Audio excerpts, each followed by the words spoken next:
আসসালামু আলাইকুম। আমি কিছু বিষয় নিয়ে আপনাদের মাঝে আলোচনা করছি। যদি ভালো লাগে কথাটা শুনবেন। আমি বাজারে গেলাম, বাজার থেকে একটা আলু কিনে আনলাম, ফ্রেশ আলু। কিনে আনার পর ঘরে এসে আমি আলুটাকে যে কাটছি, আলুটা কাটার পরে আমি দেখছি আলুটার ভেতরটা পুরা কালছানি পড়ে গেছে, পুরা দাগি হয়ে গেছে। তো এখনকার বর্তমান জামানায় মানুষদের অন্তরটা এরকমই হয়ে গেছে। কারণ আমরা মানুষকে চিনছি না, ইসলামকে চিনছি না। আজ ইসলামকে চিনতে হবে, আল্লাহকে মানতে হবে, আল্লাহর ভয় করতে হবে।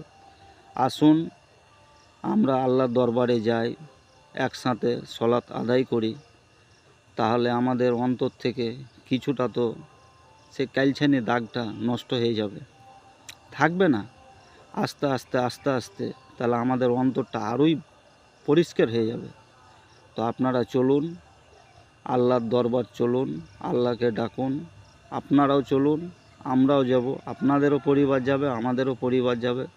সকল পরিবার মিলিয়ে আমরা আল্লাহর দরবারে সলাত আদায় করব ইনশাআল্লাহ।